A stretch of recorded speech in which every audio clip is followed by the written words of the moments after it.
Ich melde mich live aus dem Brennpunkt-Haushalt Öztürk-Schneider, wo erst vor kurzem die Krise zwischen der türkischen Traditionsbeauftragten Yağmur Öztürk und der Modernitätsministerin Lena Schneider überwunden wurde.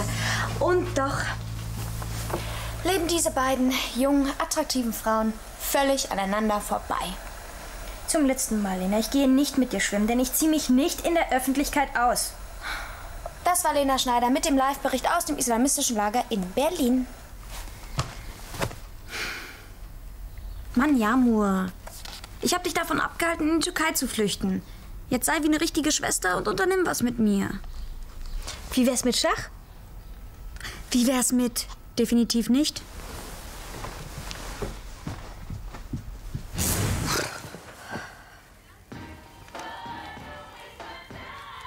Wir könnten noch tanzen gehen. Disco? Frauen in Unterwäsche tanzen zu pornografischem Geschrammel und lassen sich von drogenabhängigen Machos anbaggern? Nein, danke.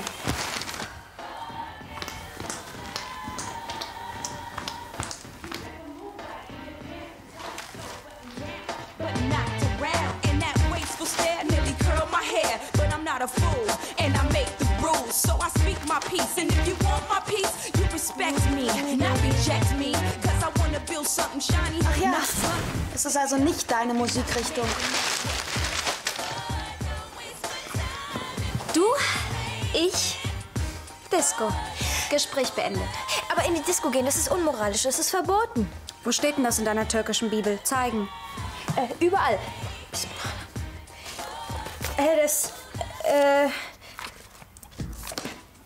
Das fällt unter das Keuschheitsgesetz. Sieht ganz so aus, als ob du dich diesmal nicht rausreden könntest. Selbst wenn ich wollte. Ich darf leider nicht. Mein Vater hat mir nämlich verboten, nach 9 Uhr rauszugehen. Mama! Na, meine Hasen? Ah, das ist ja eine schöne Musik. Sind das die Beach Boys? Das ist die 12. Können wir in die Disco? Was ist das für eine Frage? Ihr könnt alles, wenn ihr nur an euch glaubt. Siehst du da... Du erlaubst es? Sie erlaubt alles. Das ist ihr einziger Vorteil. Ich bin eine coole Mutter, Yağmur. Verbieten ist voll out. Aber Metin hat es ihr verboten. Und was mein Vater sagt, das zählt. Das war, bevor er sich in mich verliebt hat. Metin! Also Doris, ich weiß nicht. Disco. Wir haben da so Regeln und... Lena, hast du das gehört? Regeln, kleine Regeln, die haben den Effekt, dass man sich nach ihnen richten muss und nicht mehr selber denkt. Und wer nicht mehr denkt, der ist nichts mehr wert. Drum ist alles hier gewährt. Ja, wir gehen in die Disco und du kannst leider nichts dagegen sagen, weil meine Mutter es uns erlaubt hat.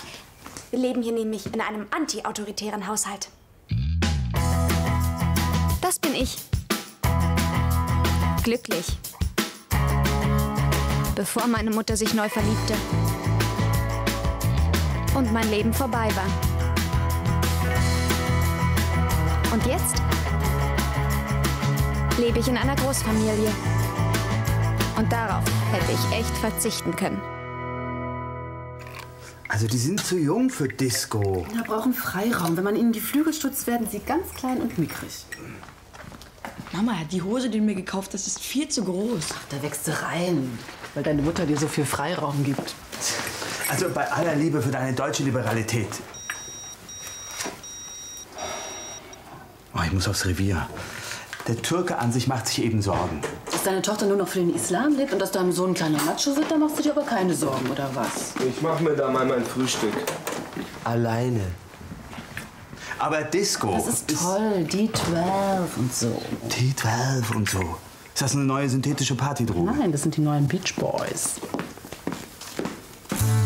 Ich würde das rosa Oberteil nehmen, du hast so einen flachen Busen. Woher hab ich den wohl? Könnt ihr mal bitte aufhören, über eure Geschlechtsteile zu reden? Oh, kann ich mir die mal ausleihen? Klar. Toll. Wieder eine Hose mit ausgebeultem Arsch. Was machen wir denn mit dir? So auf J-Lo. Mama, das ist Britney Spears. Nee. Und außerdem hat Yağmur überhaupt nicht die Figur für ein Disco-Outfit.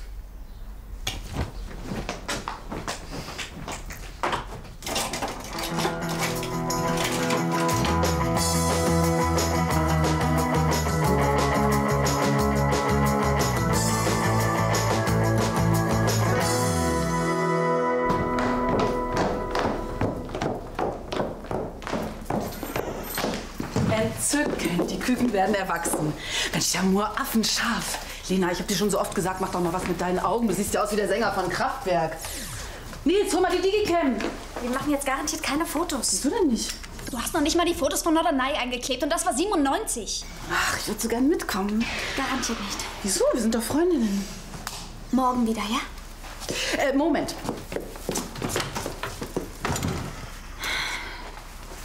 Was ist das, Ecstasy? CS-Gas, falls euch jemand dumm kommt. Weiß ja, Lena, mitten in die Augen.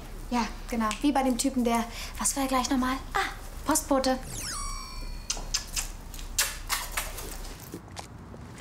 Deine Mutter hat voll eine Klatsche. Hat sie gar nicht. Das ist voll die moderne Erziehung. Allahs Erziehung ist die einzig wahre. Weil ihr euch da nicht entfalten könnt und weil ihr immer gehorchen müsst und nie widersprechen Wo wollt könnt. ihr hin? Wir machen Clubbing. Du gehst nirgends hin. Und genau das meine ich jetzt. Nun gehorch ihm halt, Sklavin. Du hast mir gar nichts zu sagen. Fuck, kaum jetzt in die Deutschen ein, sinkt das Respektniveau. Ich war noch nie so spät draußen. Na ja, ist doch ganz normal. Und jetzt guck mal ein bisschen mehr wie 18. Wie alt seid ihr? Sen Türk müsün? Evet. Ve yaşımız daha 18 değil. Bize giriş yasak. Tamam fark etmez. Bugün zaten çocuklar günü. Alkol yok, ekstazi yok. Ve tuvaletlerde seks yapmak da yasak. Ama yani içeri. İçeriye.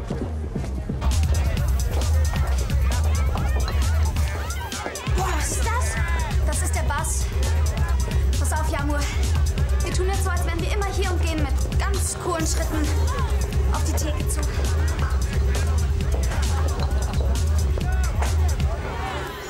Heute gibt's keinen Alkohol.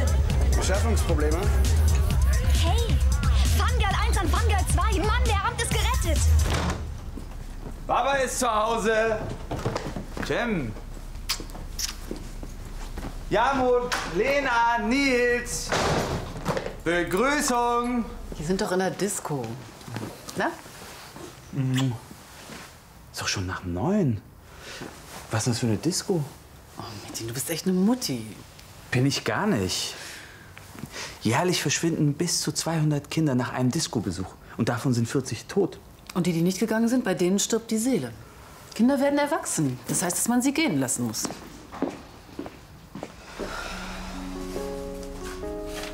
Ach, Nille, hoffentlich bleibst du mir noch ein bisschen erhalten. Du bist ja eh ein kleiner Spätzünder. Hm? Mein Süßer?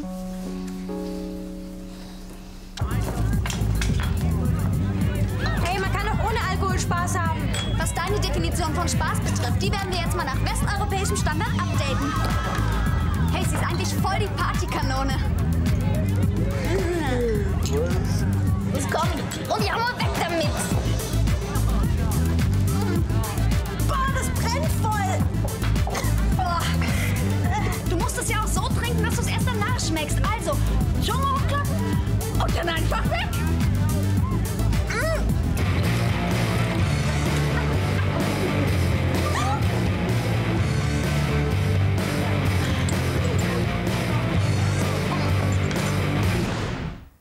Aha, das nennt man antiautoritäre Erziehung? Nein, eher autoautoritäre. Lena hat zum Beispiel eine überdurchschnittliche Selbstdisziplin entwickelt.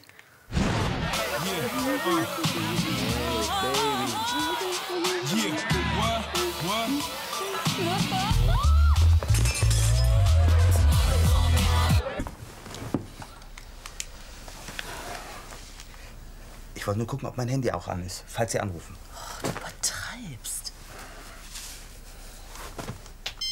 Oh Gott, jetzt ist was passiert. Fahr den Wagen vor, ich zieh mich an. Nein, ich habe nur geguckt, ob mein Klingelton auch laut genug eingestellt ist. Hast du dir Sorgen gemacht?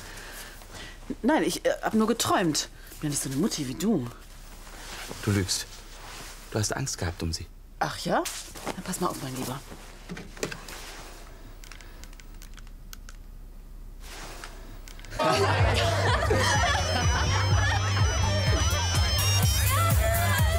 Doris, gut, Hier ist die Doris. Macht euch einen ganz schönen Abend und kommt auf keinen Fall vor 4 nach Hause. Ist das klar?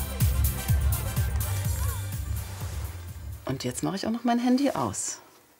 Weil meine Kinder sollen sich auf keinen Fall von mir kontrolliert fühlen.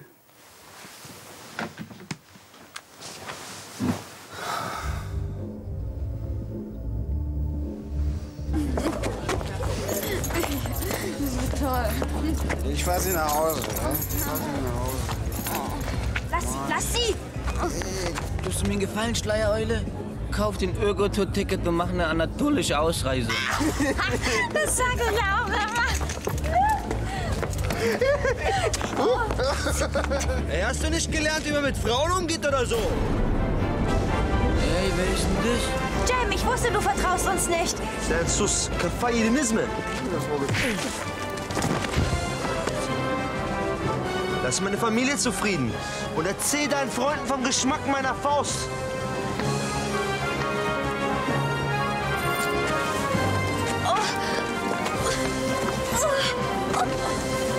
Wir gehen. Leben ohne Champlain. Oh.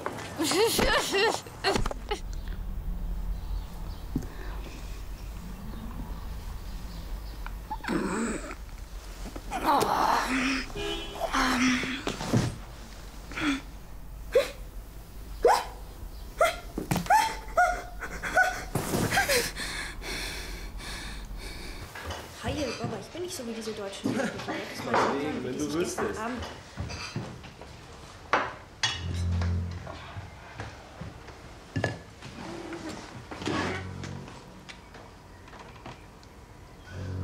Na, hast ein Katerköpfchen? Oh Mann, wieso komme ich mir vor, als ob ich die Hauptrolle bei Charmed habe und irgendwas in der Vergangenheit passiert ist, an das ich mich nicht erinnern kann?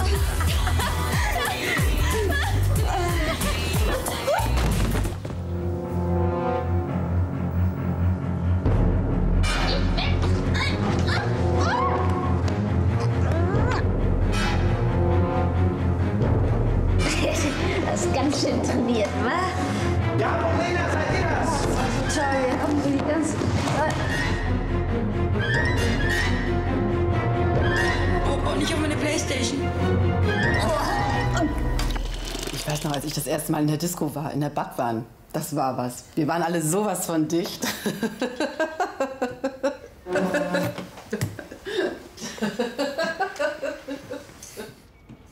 Sag mal, ist das alles, was du dazu sagst?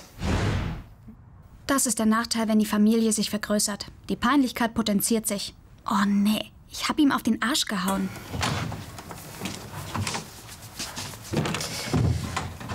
Und bist du jetzt zufrieden, dass du die vernünftigere von uns beiden warst? Wer Schadenfreude sät, wird Akne ernten. Altes muslimisches Sprichwort. Du kannst ja nichts dafür, dass du so modern erzogen worden bist. Willst du mir jetzt eine Predigt halten, oder was? Sieh mal, Lena. Du behauptest immer, Allahs Regeln wären bescheuert. Aber Tatsache ist, mich hat noch nie jemand als Telefonbuch benutzt. Und ich habe auch noch nie meiner Mutter vor die Füße gekotzt. Geht ja auch schlecht. Deine Mutter ist tot. Der Koran ist streng. Aber er hat Regeln, die mich beschützen. Was willst du mir jetzt damit sagen? Ist deine Mutter einfach nur cool oder ist ihr einfach nur egal, was mit dir passiert? Und du glaubst wirklich an diesen autoritären Schwachsinn? HC2, nicht die guten Tassen in die Spülmaschine. Haben wir gute Tassen? Naja, egal. Ich nenne es bewiesene Erziehungspädagogik. Und dafür, mein Lieber, wird Lena mir eines Tages danken. Vielen Dank. Du bist schuld. Du hast gesagt, ich bin cool. Kommt wieder, wann ihr wollt. Gürkchen, ich hänge noch 2, 3 Gedankengänge hinterher. Sie meint, dass deine Hippie-Erziehung schlecht für sie ist. Ja, genau. Danke, Jamo. Kein Problem, wir ziehen an einem Strang. Jetzt kochst du aber über. Hm? Ich habe dir sehr wohl beigebracht, was Verstand und Verantwortung ist. Aber du hättest dafür sorgen müssen, dass ich mich gar nicht erst in diese Scheiße hier reinreite. Wenn du dich in die Scheiße geritten hast, zieh deine Konsequenzen und es passiert nicht wieder. Das geht nicht. Ich bin 16, in mir drin ist noch keine Erwachsene. Dann guck mal ganz genau rein. Wenn hier eine Ahnung von pubertärer Persönlichkeitsbildung hat, dann bin das ja wohl ich. So, Diskussion beendet. Mama hat keinen Bock mehr. Ich will Regeln. Du willst Regeln? An denen ich mich langhangeln kann, um eventuellen Sackgassen auszuweichen. Deine Erziehung führt leider ins Nichts und ich habe echt keinen Bock, bald zu den Kindern vom Bahnhof Zoo zu gehören. Ich habe nicht 12 Jahre lang studiert, um mir sowas anzuhören. Ich habe nicht 16 Jahre lang mein Bestes gegeben, damit du mir jetzt mit Regeln kommst. Ist das klar, Lena?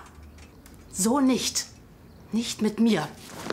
Sie will sich nicht um mich kümmern? Ich bin ihr egal? Dann hole ich mir meine Regeln halt woanders. Mutter! Okay, Kathi. Welche Religion hat die besten Regeln? Islam? Zu viel Kopftuch. Buddhismus? Zu viele dicke goldene Männer. Scientology? Kostet mir zu viel Monatsbeitrag. Hier, Judentum. Die schönsten Regeln hat doch immer noch das Judentum. Der Leuchter ist ja auch schick und... Hey, es gibt eine Mütze. Schalömchen. Es ist ein großer Las. Tut mir leid. Reg dich ab. Ist doch nur für meine Mutter. Ich will mein eigenes Zimmer, sonst fange ich noch an, Dynamitgürtel zu basteln. Metin, deine Tochter ist antisemitisch. Was ist der Zweck dieses Schwachsinns? Provokation? Ich hoffe, dass man mich aus dem Land der Ägypter in ein Land führt, in dem Milch und Honig fließen. Denn in diesem Land ist die Milch oft abgelaufen.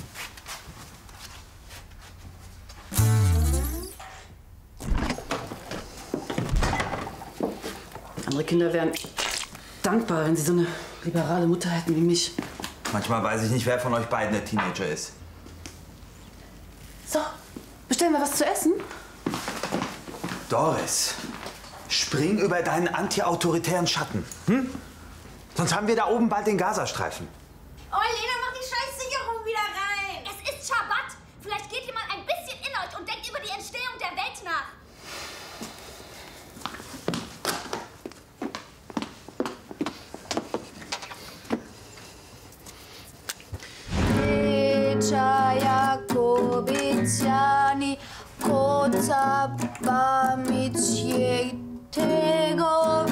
Das hört sich ja furchtbar an. Ey, das ist ein schönes hebräisches Lied, ja? Lena, das ist polnisch.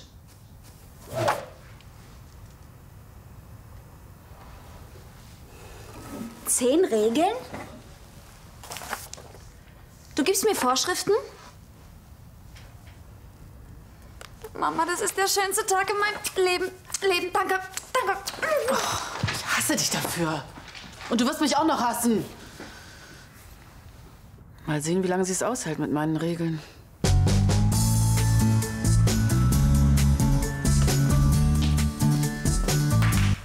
Aufstehen! Aufstehen! Oh, Mann! So, jetzt räumst du hier dein Zimmer auf. Was? Und in 10 Minuten gibt's Frühstück.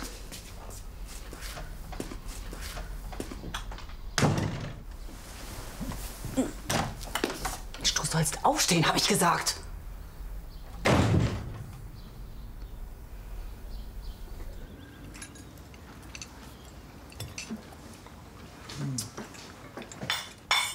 Lena räumt ab.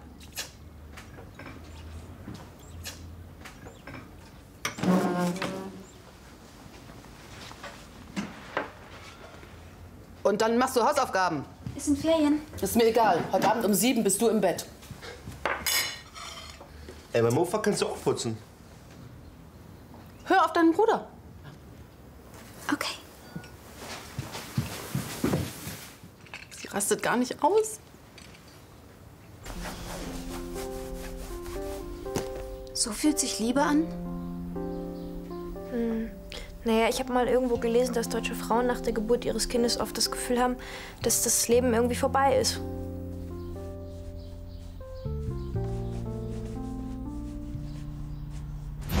Hey, wir gehen Kaffee trinken, ja? Was zu bezweifeln ist. Du verlässt das Haus garantiert nicht einfach so. Du weißt ja, was passieren kann. Wir kommen ja gleich wieder, okay? Hey, das ist nicht der Ton, den ich unter meinem Dach haben möchte, ja? Ihr könnt euch in der Küche einen Muckefuck machen, aber nehmt die Plastikbecher, damit ihr euch nicht verletzt. Schön, Moses. Dann werden wir jetzt mal ein bisschen über diese beschissenen Gesetze reden und sie ändern. Ach, auf einmal? So, erstens, Zimmer aufräumen. Fang du erstmal bitte bei deinen Sachen an. Zweitens, Tisch nach Essen abräumen. Wir sind 6 Personen im Haushalt. Drittens, ausgezahlt bis 18 Uhr. Ohne Worte. Deinen Geschwistern beim Putzen helfen? Welche Geschwister? Sechstens, Schuhe putzen.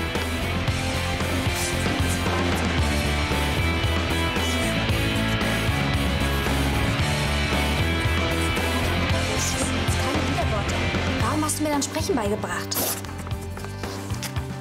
Du brauchst deinen Freiraum,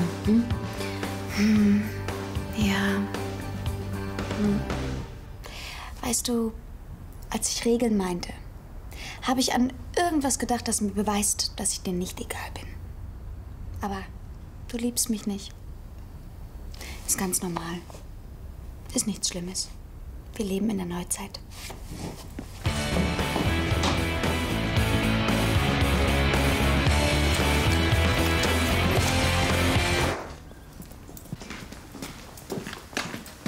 Was, wir können gehen. Ja, nur raus. Lena, hinsetzen. Hey, was soll denn das jetzt? Hinsetzen und Klappe halten.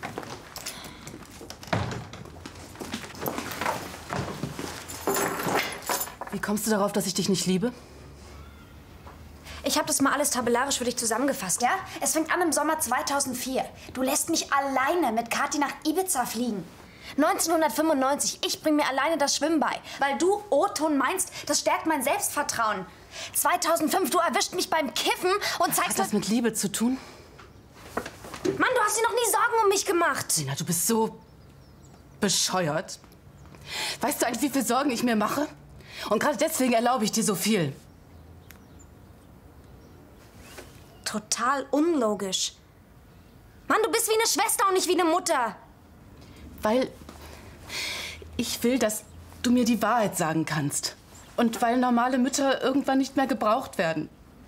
Und ich will nicht, dass du mich irgendwann nicht mehr brauchst. Ich will, dass wir uns immer lieb haben. Ist das so unlogisch?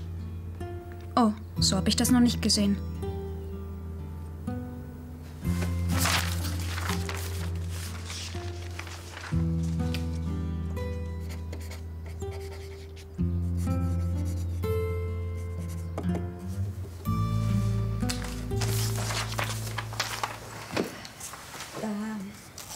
Da sind noch 2 neue Regeln.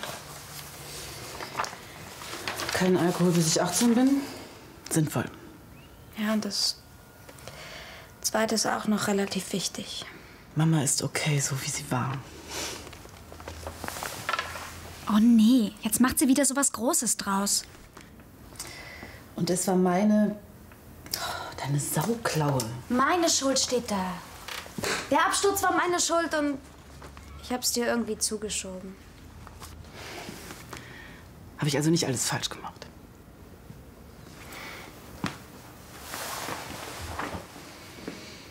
Ja.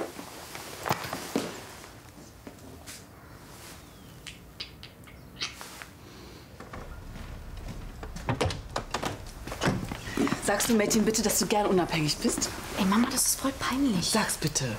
Mama, ich hasse dich. Den Satz habe ich vermisst. Du hast dir Sorgen gemacht. Wieso hast du das nicht zugegeben? Kann ich spazieren gehen? Weißt du, was ich glaube? Du hast Angst, dass du eine Mutti bist. Nicht. Doris ist eine Mutti, Doris ist eine Mutti, Doris ist eine Mutti. Weißt du, die Frage, wer von uns beiden die cooleren Eltern hat, der hat sich für mich irgendwie erübrigt. Also ich finde, irgendwie sind wir beide ziemlich beschissen dran.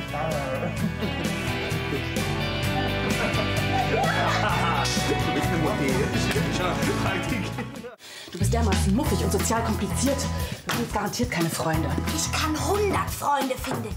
1000 Freunde, Millionen, Völker von Freunden. Jetzt entschuldige mich bitte, ich muss zur Schule. Ich esse nicht, ich mache Ramadan. Und was sagt dein Vater dazu? Ist abgesprochen? Ramadan gestrichen. Das ist ein Befehl. Laut meiner Klassenliste existierst du gar nicht. Ja gut, dann gehe ich vielleicht einfach wieder. Ist sowieso scheiße hier.